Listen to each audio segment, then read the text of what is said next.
This Tuesday, December 2nd, Vladimir Putin made strong statements about a possible war with Europe. According to him, if the European continent starts a conflict against Russia, Moscow would be ready to react and defeat the Europeans, with Putin making the point of saying that this Russian victory would be so absolute that not even one person would remain to negotiate peace. This kind of rhetoric is not new from the Kremlin. But what is really behind these words now? Putin made these statements at a time of high tensions between Russia and Europe, with the war in Ukraine, which has been dragging on for almost 4 years, continuing to be the main point of confrontation between Moscow and the European powers. Russia has not achieved a quick and decisive victory, advancing meter by meter, but always at the cost of very heavy casualties. With this raising an important question, why did Putin now launch these threats when Russia is still engaged in a exhausting and endless conflict? In his words, Putin emphasized that if Europe wanted war, it would end quickly and decisively, stating that Russia does not seek a direct confrontation with Europe, but that if this conflict happens, it would have a quick end for the Europeans. A kind of speech that has been a constant in Putin's narrative, which tries to position itself as the aggressive side of the war. A propaganda strategy that aims to justify Russian military actions while trying to paint Western countries as the true instigators of violence. Since the beginning of the invasion of Ukraine, the Kremlin has worked hard to shape the narrative that Russia is being provoked or even cornered by the West, with the central idea of this being to turn Russia into a defender of a multipolar world, where it would no longer be subject to Western interests. In this context, this recent declaration can be interpreted as part of this positioning strategy. And by stating that Russia would be able to overcome any conflict against Europe, Putin reinforces the idea of a powerful and ready-to-resist Russia. Da realidade ser bem diferente, com os russos há quase 4 anos sem conseguir uma vitória decisiva contra o seu próprio vizinho. But do the Russian forces have the capacity for a quick victory over the European powers as suggested by Putin? To answer this question, we need to analyze the current military situation in Russia. The war in Ukraine is demonstrating that Russia, despite its great military force, cannot move forward quickly, with the Russian forces facing a fierce resistance of the Ukrainian forces armed and trained with the support of the European and United States powers. The Russian army, which initially seemed to be an efficient war machine, is fighting logistical challenges, difficulties in refueling and maintaining the morale of the troops.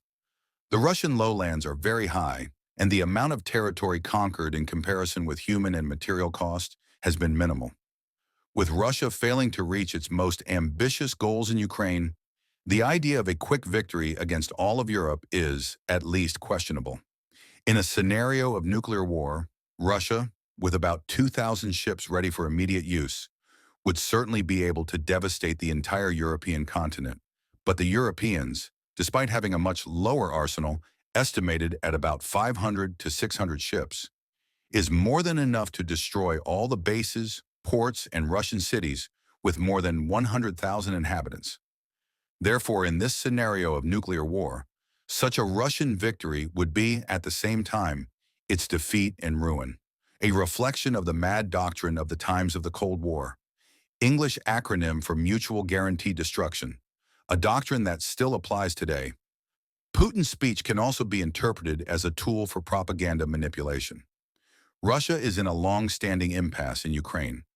Therefore, the rhetoric of a quick end to a possible conflict against Europe can be an attempt to raise internal morale, showing its population that Russia is ready for any challenge. In addition, by positioning Russia as a defender against an aggressive and oppressive West, Putin tries to solidify his domestic support and reinforce his image of a strong leader. But it is essential to consider that Putin very likely does not believe in a conventional victorious war against European powers, with him knowing himself very well from the current Russian incapacity to fight on two fronts so wide and exhausting. Knowing also, very well, that his rhetoric is just an attempt to intimidate the West and reinforce his position in diplomatic negotiations.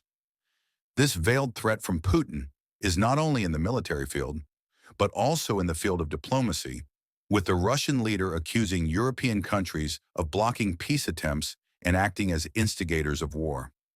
He also made a direct criticism of the European involvement in the war in Ukraine, claiming that Europe has put itself next to war and not peace.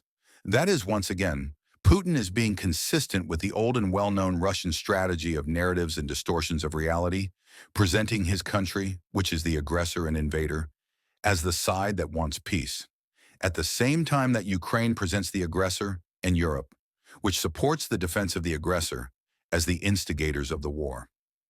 From a geopolitical point of view, Putin's declaration serves essentially to intensify the divisions between Russia and Europe, increasingly committed to defending Ukraine. That is why Russia wants to weaken this cohesion, affecting the confidence of Europeans in their ability to resist a real military threat. Putin's words are a mixture of military threat, propaganda manipulation, and an attempt to shape the geopolitical scenario in favor of Russia. But despite the grandiosity of his statements, the military reality of Russia and the difficulties faced in the Ukraine doubtlessly put a quick and decisive victory over all of Europe.